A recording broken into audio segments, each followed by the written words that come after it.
काय सांगणार युद्धाचा नेमका परिणाम जळगाव जिल्ह्यावर कसा झाला आहे? व्यापारी म्हणून कोणत्या अडचणींना तुम्हाला सामोरे जावं लागतं? निर्यात मागणी होती, आता जे कंटेनर अटकलेले आहेत आणि तिथली जी युद्धाची परिस्थिती आहे ती पाहून आता निर्यात थांबलेली आहे, एक्सपोर्ट थांबलेलं आहे. मार्केट किती कंटेनर अडकले तिथे जळगावचे 100 कंटेनर, ती निर्यात होत असते.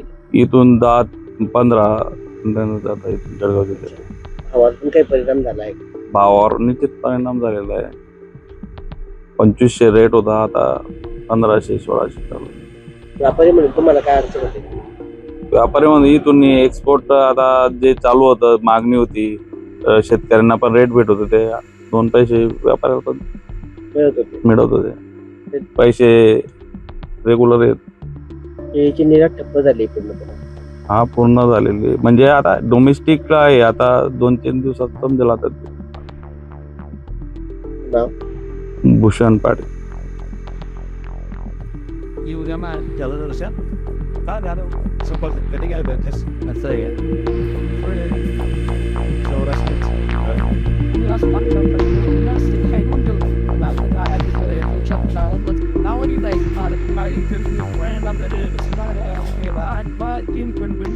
जर आपण पाहिलं तर 7 ते 8 दिवसापूर्वी जे केळीचे दर जे 2400-2500 रुपये प्रति क्विंटल होते, ते आता जे 1400-1500 वर येऊन गेलेले आहेत.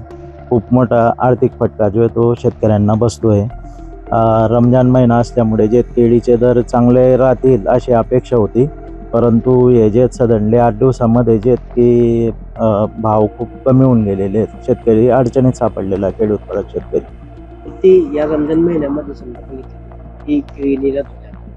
आपल्या जळगाव जिल्ह्यातून जे रोजचे जे 12 ते 15 कंटेनर निर्यात होत असतात, त्याच्यामध्ये नोव्हेंबर महिन्यामध्ये जे 6700 कंटेनर निर्यात झालेले होते, डिसेंबरमध्ये 7000 कंटेनर निर्यात झाले होते आणि आता जी अशी अपेक्षा होती की आपण 10,000चा ऐतिहासिक टप्पा जो आहे कंटेनरचा तो आपण गाठू असं वाटत होतं, परंतु युद्धजन्य परिस्थितीमुळे ते सर्व थांबून गेले.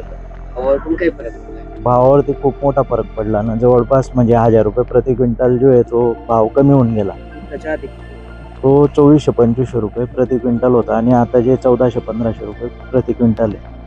केळी निर्यात होते तर मग माल शेतकऱ्यांच्या शेतात.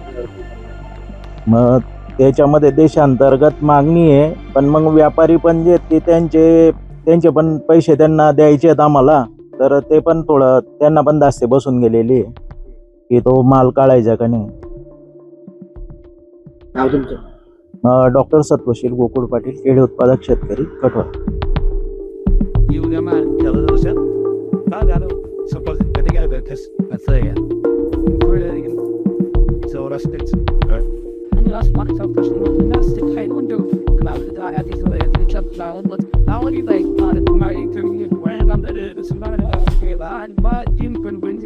आता युद्धजन्य परिस्थिती असल्यामुळे शेतीतला माल हा कटन व्हायलाच पाहिजे. हा केळी नाशवंत पीक आहे, त्यामुळे तो एक्सपोर्ट माल आहे तो थांबला आहे कटनचा आणि लवकरात लवकर त्याची कटन व्हावी ही शासन दरबारी मागणी आहे. काय भाव कमी झाला आहे? निश्चितच. तुम्ही कसं सफर करताय आता या अडचणींना? शेतकऱ्यांच्या हा केळीचे 12 पीक असतं, 12 महिन्याचं पीक आहे. त्यात भरपूर हा खर्च शेतकऱ्याने लावलेला असतो आणि एक अपेक्षा असते की केळीतून म्हणजे शेतातून मागणी म्हणजे रमजान महिना आहे, भाव वाढतील हीच अपेक्षा शेतकऱ्याची होती आणि ती निर्यात थांबलेली आहे. त्यातून शेतकऱ्याला असं वाटतंय की आपल्या केळीची कटन होईल का नाही. देशांतर्गत मागणी आहे पण पाहिजे तसा भाव मिळत नाही आणि हा एक्सपोर्ट क्वालिटी माल असल्यामुळे आपला माल परकीय देशात जावं ही प्रत्येक शेतकऱ्याची इच्छा असते आणि तीच तसाच माल हा शेतकऱ्यांचा होत आहे या परिस्थितीमध्ये. पण युद्धजन्य परिस्थिती असल्यामुळे शेतकऱ्याचा माल हा एक्सपोर्ट होत नाही आहे. त्या ठिकाणी आपले कंटेनर थांबलेले आहेत मुंबईला. तर लवकरात लवकर ही परिस्थिती तिचे निराकरण व्हावं हीच इच्छा शेतकऱ्यांची आहे. मी अमोल पाटील, बादली खुर्द.